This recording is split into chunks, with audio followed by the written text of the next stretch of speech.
Hey everybody, and welcome to Coffin Talk, Interviews with the Living, a weekly podcast that explores how our views on death affect the way we live our life. And this is episode number 250. And as you're about to see in less than a minute, I'm going to be wearing a different shirt in the same room because I already recorded this episode. But then after I had my two editors listen to it, they had a few tweaks and suggestions. And overall, they said, why don't you just add a little intro to it to explain what you're going to do on the episode, which is smart. That's why I collaborate and have other people listen to this before I release them. So anyway, the first part of this podcast is real heavy for me, which is me giving what I would call a meandering tribute to a woman I love. Her name is Cone-Sevi, and she's my mother-in-law, but she's really just like literally a second mother to me. I've known her for almost a decade, and I've just love her. She's the best. She's an incredible woman, and I just visited her on her deathbed and said goodbye to her. She may or may not have passed by the time this comes out, but that's not really relevant because, as I learned from hospice, you say your goodbye, and that's your end with that person on this part of the realm of existence. And then after that, I jump into 5 experiences in hospitals because the original theme of the podcast was going to be hospitals and hospice. And then the last part is just me going through my favorite stories from my 4 years working in hospice here in Arizona. My brother who listened to it said the last part's really funny and worth getting to if you have trouble listening to a real-time obituary for the first like 8 or 10 minutes. But I would suggest you listen to all of it. But anyway, the hospital part is interesting, and the hospice part is probably more interesting for everyone who has never done hospice work, and it's also funny. But the first part is very important to me, and that's why I added it. And I just can't say enough how much I love this woman, and it's real sad to lose anyone, no matter how old they are, no matter what the timing is. And I don't know, she changed my life irrevocably and for the better in every single way. And she helped me adjust and understand after I had a difficult experience with different sets of in-laws, one of whom never asked me to call her mom. So thank you again, Anne, if there's some weird way that you're hearing this. All right. See you guys on the other side of when I say goodbye right now. Bye. Hey, everybody, and welcome to Coffin Talk, episode 250. Originally, I was going to have a very special guest on the show. It was a couple different people I was considering, but the main person I wanted, and I had her scheduled for a really long time, was my mother-in-law, who I love, and she's one of my favorite people, and I've known her for almost 10 years now, and she's an Orthodox Jewish woman, and at the time of this recording, she is still alive, but she is in hospice care now and is certainly going to die. I would use this word imminently. I don't know when she's going to pass. This might come out before she does. This might come out after. But because of what's been going on with her health and everything, I just kept pushing this back. Not because I was hoping to have her on, but because I didn't really want to do an episode about death with this much closeness to death. Oddly enough, I don't know if it's ironic, I worked in hospice for years, about 4 years, and with that experience came a lot of experiences, and that's what I was going to do for this episode. I was going to talk about my experiences in hospitals and hospice, and I thought it would be, a kind of fun, hip take. But instead, I've decided to, well, I should not say instead. In addition to that, I've decided to open up with just talking about my mother-in-law because I love her, and there's a chance she could listen to this or see it before she passes, and I thought it would be nice if she can, and even if she can't, I think I owe it to her to talk about her a little bit. To my audience, because A, I like to have everyone I've ever known on the show, and she's sadly not going to ever be on it. And B, she's a profound, intelligent, gregarious, interesting, hilarious woman, and I would love to share her energy with the world. So even though she can't be here, and I'm not going to record her, I would just like to say that I met her in 2018, and I went into it because she was my, at the time, girlfriend's mother, and she said, you need to meet my whole family. The circumstances were not exactly ideal. It wasn't you get to meet my whole family, it was you need to, because if they don't like you, take a hike, which is fine. People can do whatever they want, but that was a auspicious beginning because my previous marriage ended in a divorce in which my mother-in-law and father-in-law orchestrated, collaborated, pulled off the abduction of my son. I've talked about it a million times. It's a big deal to me, but it's not something I really want to indulge myself in talking about. But the point is, clearly, going in to meet what could be new in-laws was going to be scary, harrowing, and a lot of other feelings for me. But instead, the moment I locked eyes with this woman, Anne Cone-Sevi, I was all just felt at ease. My guard dropped. She's awesome. She's an avid, voracious book reader, probably the most well-read person I've ever met, and she knew I was an author, and so she didn't even ask me questions relating to my relationship with her daughter. We just got into a nerdy conversation about books and authors, and we hit it off, and that's a good introduction to what I would say is one of the highest compliments I can give her, which is every single conversation I've ever had with Anne has been profound, has been interesting, has been fun. I've always looked forward to every single interaction with her. I've spent, I wish more, but I would say 40 out of the 52 weeks of the year on Friday nights with her because she's an Orthodox Jewish woman, and Friday night is the Shabbos or Shabbat, depending on which version you speak of Yiddish. Uh, so it was interesting because I wasn't really raised like very Jewish, but she kind of reintroduced me to a lot of things like saying the wine and the bread prayers and other aspects of it. And but that wasn't what we spent the majority of our time talking about, but that was always interesting too. So my point is she's just a very interesting person. Every conversation with her, I cannot stress this enough, is amazing. And so it sucks that she's not coming on the show. It sucks for you. It sucks for you, the audience, who never got to meet her and won't get to hear how funny she is. And she's sarcastic, and her daughter, my wife, is not sarcastic, and it's hilarious because I get to watch it just go over my wife's head because for some reason she's full of so much love for the world that she likes to take people at their word, even if she knows that they're using sarcasm. And her mom, oddly enough, employs sarcasm more than almost any person I've ever met. So that dynamic has always been hilarious for all three of us. It's not like someone feels left out. And her mom always has like a twinkle in her eye. Her mom, Anne, the woman I'm talking about, my mother-in-law, yeah, she's also my first daughter Alice's probably like favorite person in the whole world. She calls her Bubby, and she spends a lot of Friday nights at her house for sleepovers, and they're just two peas in a pod. And just because people ask, of course my kids also love their other grandparents, and they have different relationships with each one, but the special relationship between my older daughter and Anne is just like nothing else, and I love watching him interact. And I love the way she would employ teaching her lessons and discipline and other things in ways that my wife and I don't. And I also love the way that I drop her off and I wink and pretend that I don't know she's going to give her like candy and other delicious things for my daughter. So my daughter has like this awesome system where she feels like she's getting away with something, which I think is what all kids should feel like when they're hanging out with their grandparents. So yeah, I could just go on and on about Anne, but I think what I just really want to relate to you is that it's never easy to lose someone, and I haven't lost either of my parents yet, and obviously, unless I die first, I'm going to go through this experience, and it's just awful. It's awful watching strangers go through it in hospice. It's awful watching my wife and her family go through it.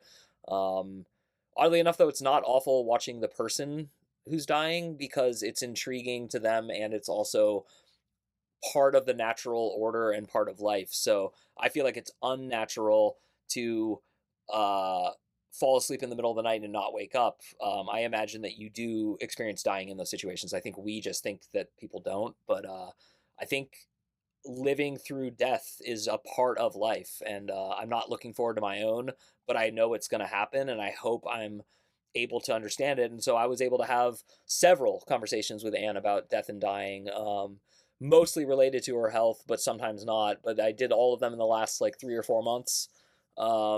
Her health was declining, but we didn't know what it was, but we knew that some things were off. And then when we got like some of the initial diagnoses, while it was still possible that she could beat the cancers that she has, it wasn't likely. So she was open about it, and we talked a lot in private. And I'm not going to talk about it with you because you're not someone I know, and I don't know what I would even say about it. I just know that she was confident, alert, and just she was at a very mature point that many people never get to, and some people only get to like right at the end. And so I'm just glad that I was able to have many conversations with her, and she was also able to talk to her own granddaughter, my older daughter. I have two daughters, but one of them's too young to do this with, and able to articulate, that she's sick and she might die, and hopefully she'll get to talk to her and have one more final closing conversation. But like I said, I'm recording this in limbo. I'm recording this on a Tuesday. This is going to come out on a Saturday night at midnight, Sunday morning. And it's weird because, like, part of me hopes she's still alive. Part of me also hopes that uh, the initial round of chemo did something amazing. And after all this pain subsides, she's going to wake up with vigor and an appetite and want to live. I don't think that's going to happen. I don't think anyone thinks that's going to happen. But I live my life with hope. It's like the main fuel in me. It's why I keep writing essays, why I keep publishing novels, why I do podcasts, why I draw cartoons, why I wake up in the morning, why I go to the gym. Everything I do is because I have hope. I have hope that good actions and love and just like this attitude that I have cultivated because I was pretty negative when I was a teenager. I have hope that it's leading me somewhere, and it already has. But even with Anne, with my mother-in-law, and with other people, I just always hope that they get what they want. So I know that she wants to not suffer, and she is suffering. So if that means that death is the answer to that, then I'm hoping that she dies, as weird as that might sound. And if she actually wants to live and she's hoping the pain goes away so she can get better, then I hope that happens. But I just really wanted to talk a little bit about her because I'm sad that she's not coming on the show, and I wasn't surprised that she's not, and I didn't pester her about it. But you know, it would be nice to have her taped talking about her life and her philosophies, just because her grandchildren don't get to see this mature side of her. But hopefully they'll figure it out. She did write a lot of things, and she's left a cool record behind. But everyone in that generation, she's 76 right now.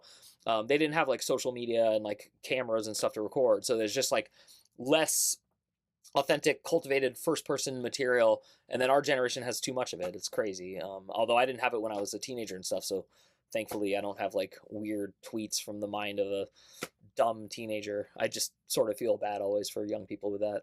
But so to Anne, I don't know if you're going to hear this, and I don't know if you're going to see this, and I don't know if you'll be alive when this even comes out, but I love you. I love you, absolutely. I love you not like a mother. I just love you. I love you in the most pure, amazing way ever. You touched my life from the moment I met you. It never stopped.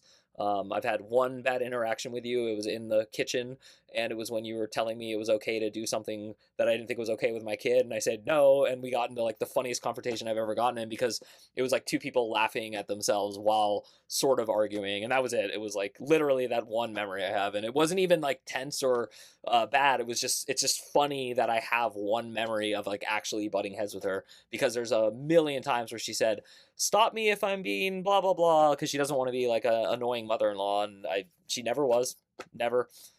She was a quirky woman the same way I'm a quirky dude, and I love quirky people, and but and the other thing that I'm just so thankful for is she got me.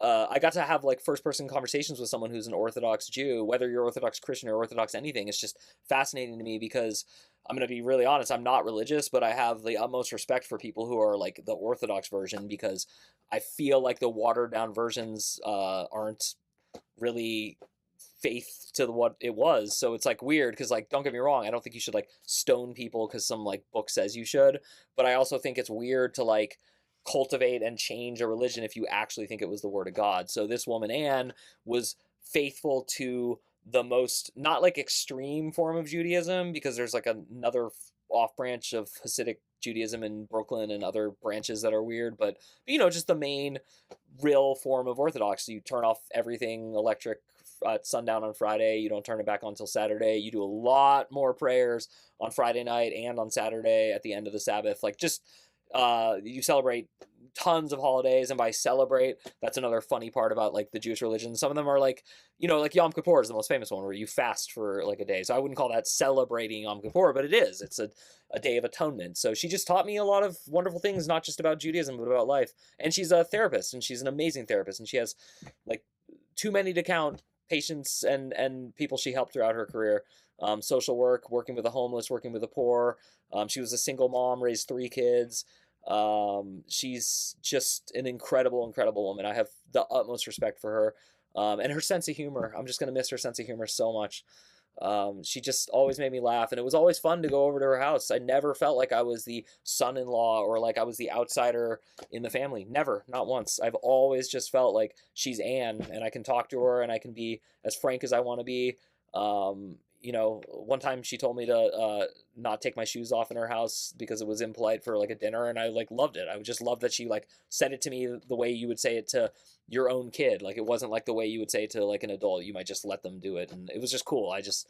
These memories are starting to come back as I try to just think of funny things about her. But anyway, I love her. Maybe as I go through some of this stuff, I'll get more memories of her. But I would just like to say that this episode, whether or not she's on it, is basically her episode. So I still figured out a way to sneak Anne Cone-Sevi into episode 250 of Coffin Talk.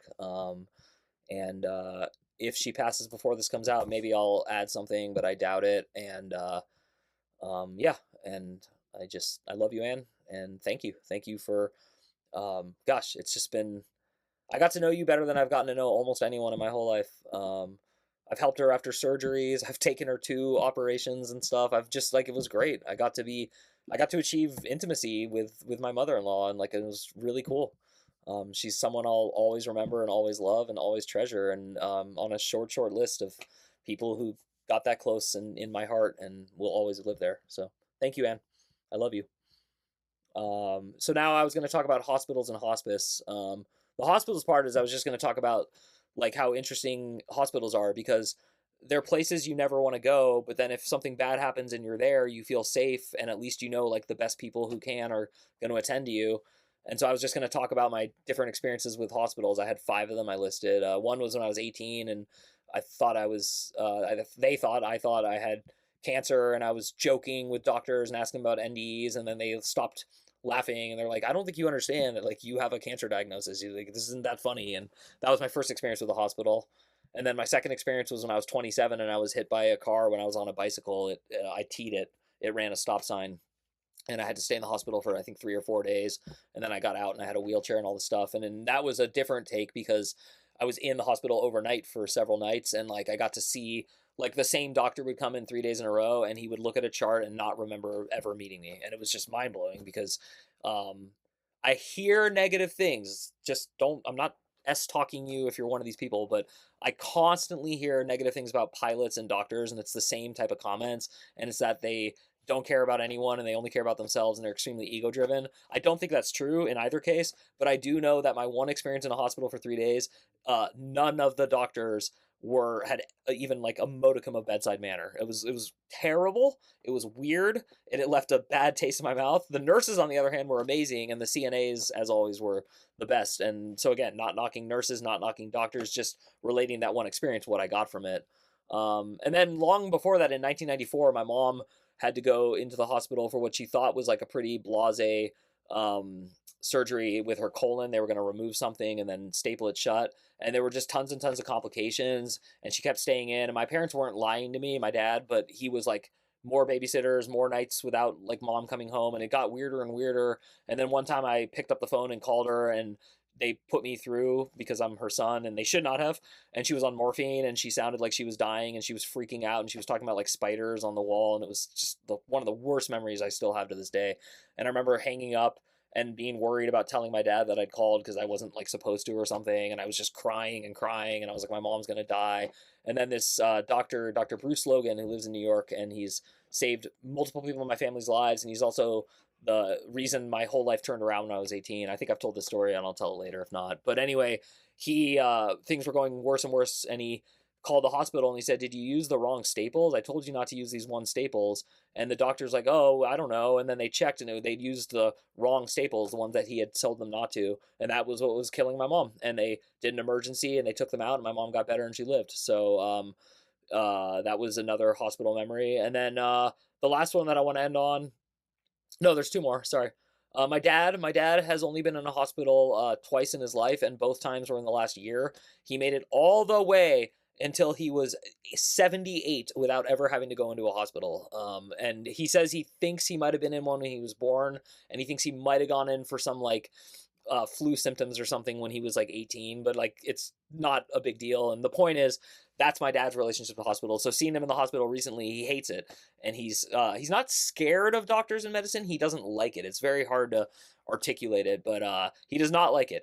And so it was like horrible watching him in one. So he has a do not resuscitate. He doesn't want to go into a hospital. If things spin out of control with any part of his health, he's just gonna die at home the old-fashioned way, and I respect that. And that's why I wanted to talk about hospitals a little bit, is I think that they're places where people go to get fixed. There's places where people go and they think they're going to get fixed and they never leave. And then there are places where people just go to die because hospice isn't available, or it's cheaper, or they just don't know what to do. But the point is, those are the main purposes of hospitals, with one exception, which is the fifth one I wanted to bring up, which is all three of my kids were born in a hospital. So I also have these really funny memories of sleeping in a hospital on like an uncomfy sidewall next to the mother of my child's bed while the child's in some weird incubator thing, and nurses are coming in every 2 hours to do what we're going to eventually do every 2 hours for the next 6 months.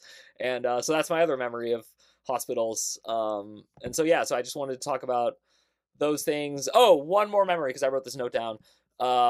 So when I was in the hospital for the car accident, I was 27 and I was in really good health. I'd been training to go on this bike trip in Israel, and I was in the best shape I've ever been in. I hadn't drank in 2 weeks. I'd like lost all this weight, and I was down to like the lowest BMI that I've ever been at, like just extremely healthy. And the doctors were like impressed. They were like, most people your age have alcohol in their system. They blah, blah, blah, blah, blah. And they said, because you're so healthy, we want to do an elective surgery on your ribs. Would you mind if we slice you open and put rubber around all of your broken ribs to see if it helps insulate them so you heal differently? And I just remember being like, what? You want me to risk incision, the healing time, staph infection, staying in a hospital longer for an experimental surgery, and I'm 27? No way. That stuff's for older people. That's for people with stage 5 cancer who think they're going to die. There's no way. And that was just weird because they tried to like upsell it and talk me into it. They did not take no for an answer once or twice or 3 times. Guess who was asking me all 3 times? Doctors. It wasn't the nurses or the CNAs. So that's it. If you're a doctor and you're listening to this and you're offended, write in. Let me know. I don't know. I've actually been trying to get a doctor on the show for 250 episodes. We've had like oncologists, we've had like different people in like related fields, but I've never just had a regular, especially ER doctor is what I want. But yeah, someone who deals with life and death a lot in the medical field. So if you're listening and you know someone, you have a family member or someone you can get me, please, I would love. And they don't have to be interesting. Everyone's interesting. That's the whole point of the show. Haven't you noticed after 250 episodes, everyone's interesting? It's about asking the right questions. If you ask the right questions, the interesting side of people comes up. And that's what I've done my whole life, with or without a camera, with or without a microphone. Hi, everybody. This is Mike Oppenheim, the host of Coffin Talk, the show you're currently listening to. And I'm interrupting to ask you if you would mind doing me a favor and subscribing to my online publication called You Are Here on Substack. It features weekly essays. I also have fiction, and of course there are links to the podcast and all the bonus episodes. It's completely free, and I would love your support. So please head over to mikeyop.com, that's MIKEYOPP.com, and sign up today. Thank you. Bye. I love interviewing people. I love meeting people and asking them questions about themselves. I don't do it to flatter them. I don't do it for any other reason than I'm curious about your life and your experiences. I'm the one who's just dying to learn. It's the only theme of my life that makes sense and is consistent. I just want to learn. I want to learn from other people. I want to learn from books. And I want to learn from people who are dying, especially because I think that they have a perspective as they're dying that's unique. I don't think they're smarter or better because they're dying, but I think that the perspective when you know you're at the end is really captivating. It's really interesting.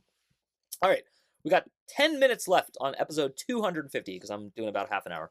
I'm going to go into hospice a little bit. I wrote just a million notes, so I don't even know how to do this. Should I just go in order?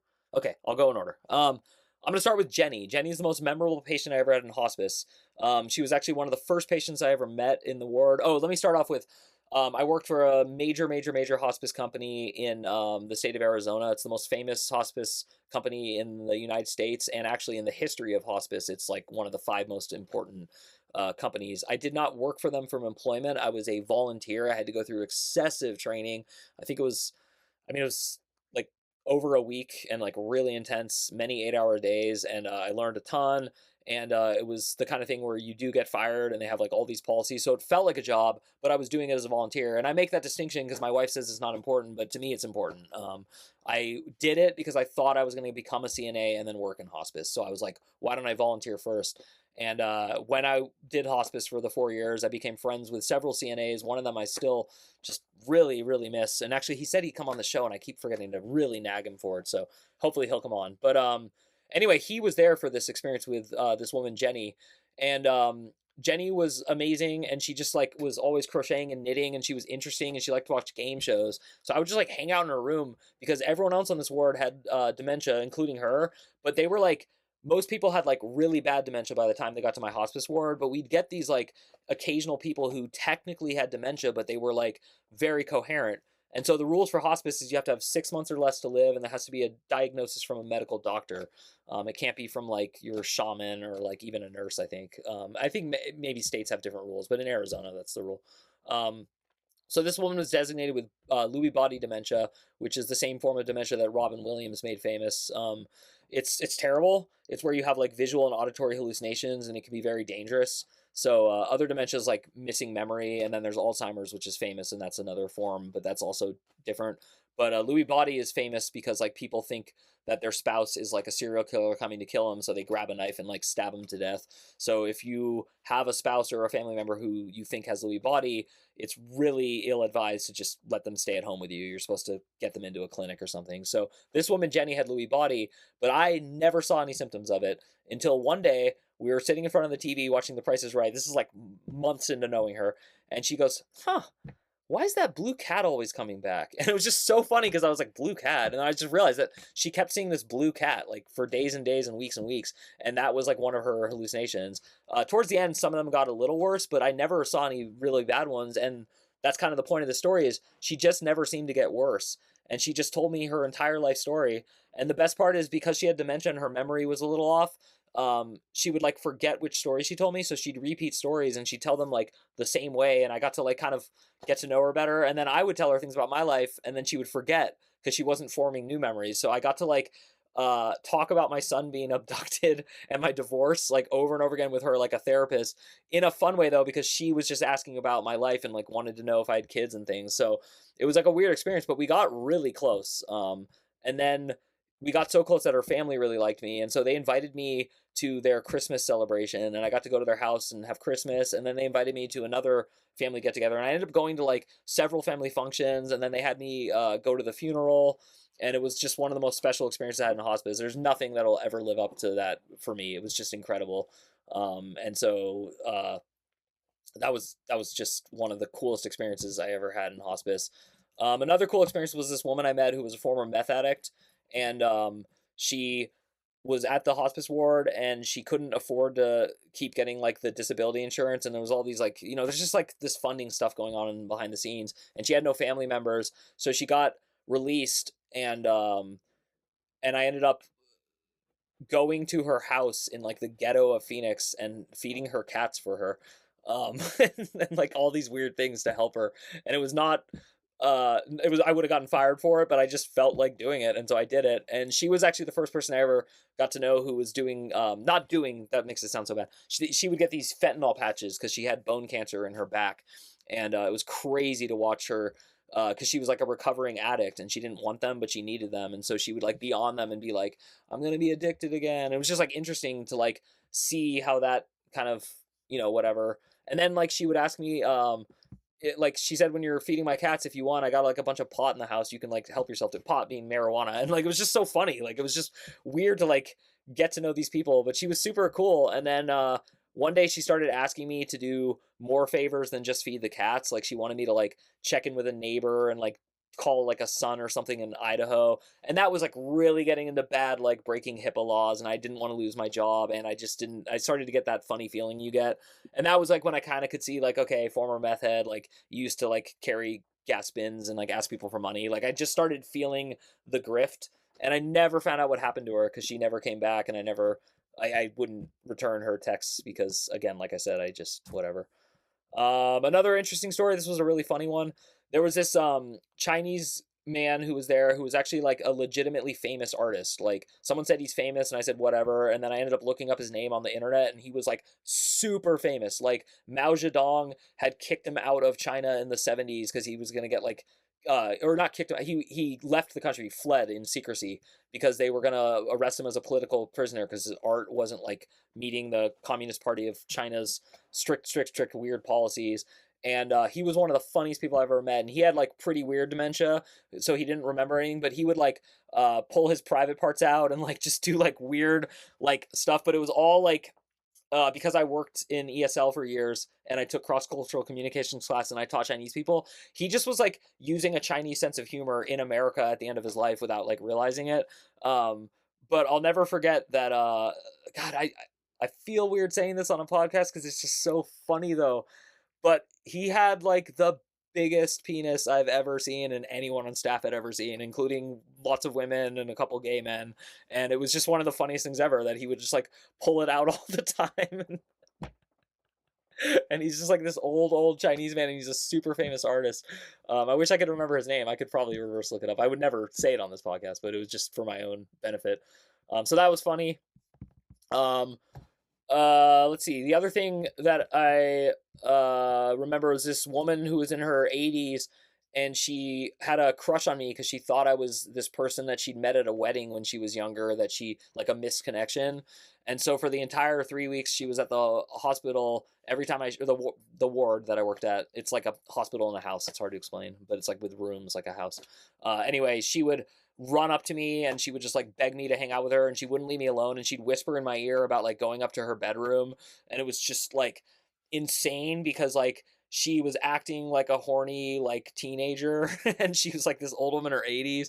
And then one time she wouldn't let them like change her diaper unless I was there. Oh, that's another thing about hospice that I wrote. This is just a note. I got this was before I had daughters. And so I actually, all my experience changing diapers and dealing with like vaginas and all that had to do with hospice. Like that was where I learned like front to back and all these like rules.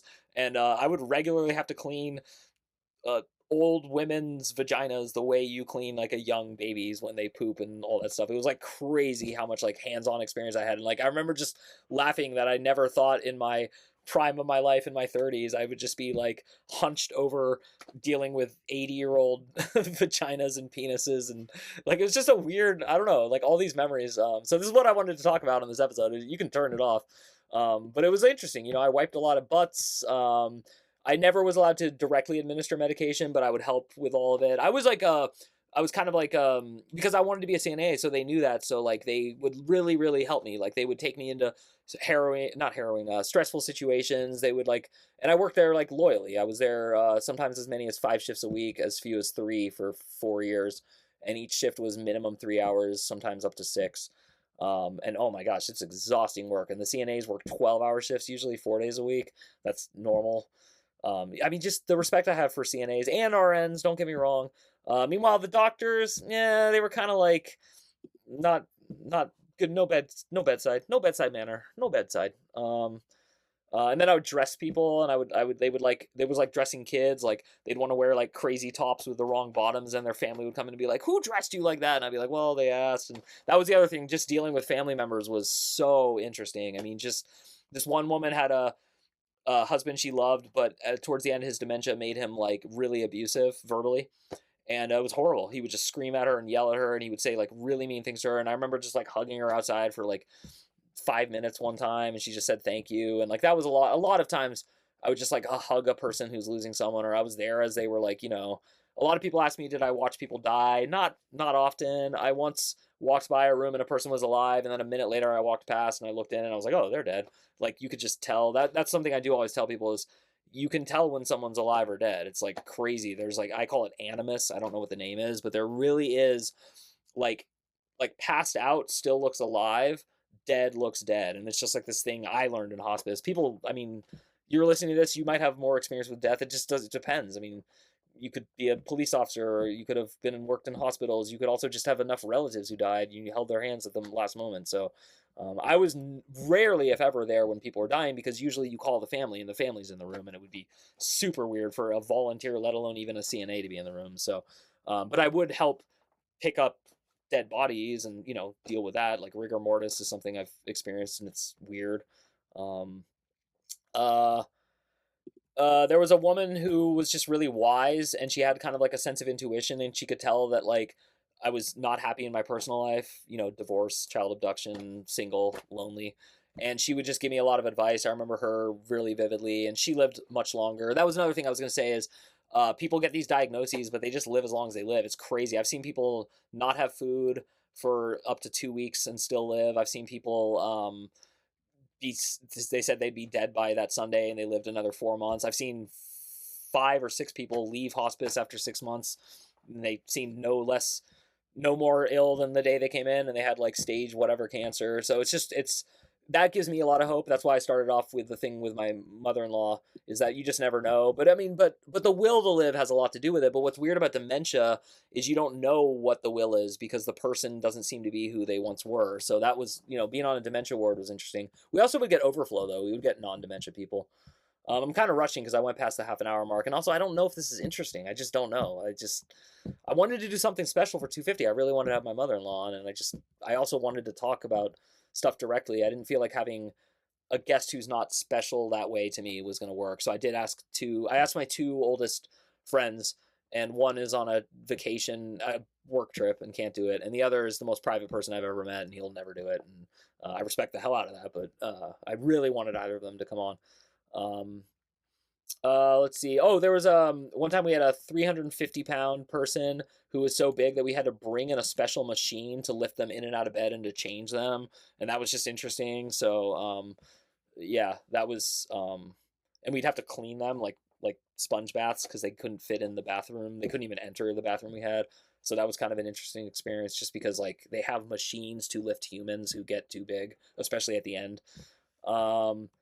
There were a lot of people in their 40s there, and they always had the same thing. They were alcoholics. So if you are a huge drinker, I'm just warning you, it really often causes dementia and death, and it can kill you as early as 40. Although I think some alcoholics probably are rooting for that, because that's the root of a lot of addiction, is self-loathing and hating life.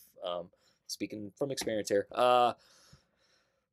Oh, the most annoying thing by far was they always wanted to make the center look good, because it's all about funding, and they would have like television personalities come in. We were like the belle of the ball. We were like their favorite thing to show off for the whole like center of like 40 hospice centers. And so on the days where like important people were coming in, like either what are they called? What do you call it, like with CEOs and stuff? Oh my gosh, why am I drawing a blank on this? Anyway, the people who contribute money, stakeholders.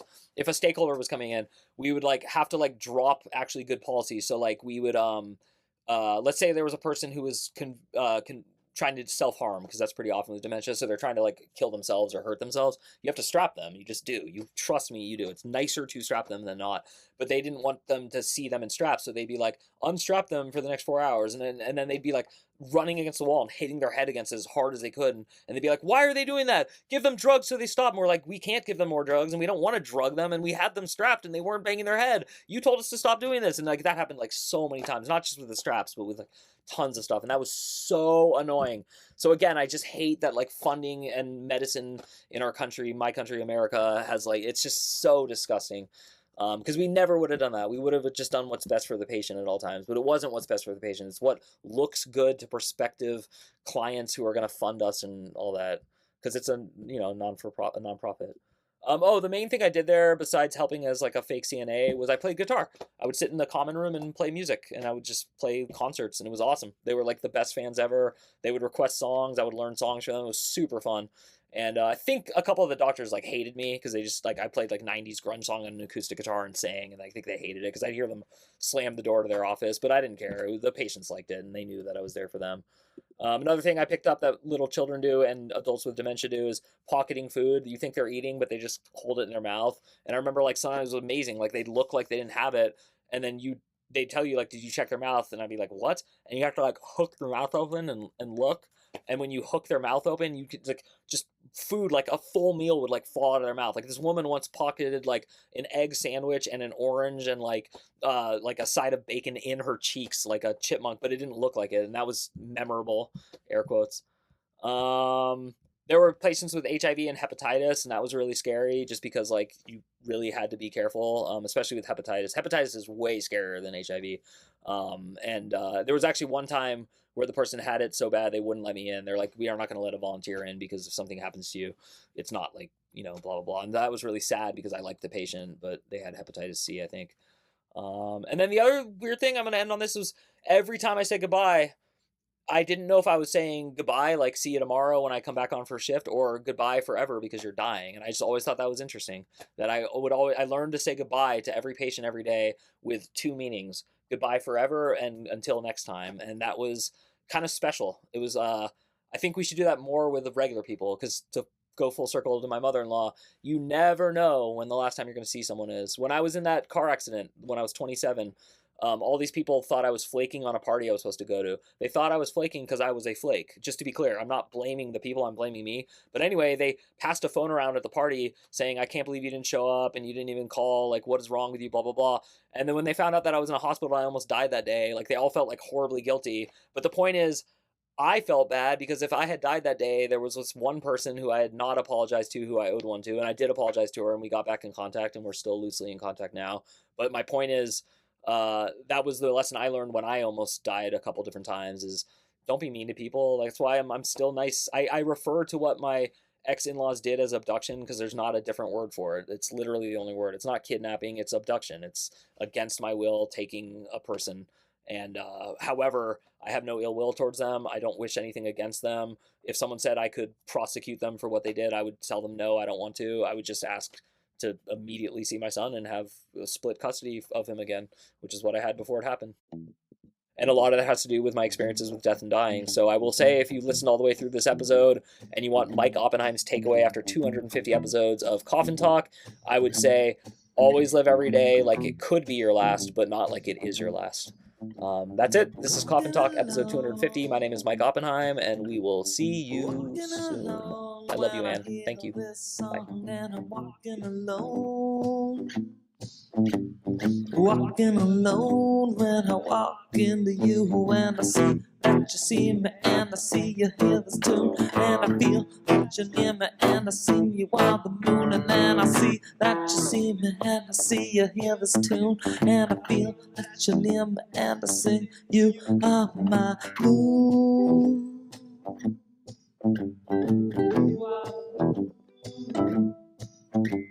Walking along when I hear this song, and I walk into you, and you see that I do, and I see that you see me, and I see you hear this tune, and I feel that you're near me, and I sing you on the moon, and then I see that you see me, and I see you hear this tune, and I feel that you're near me, and I sing you on my moon. You are the moon.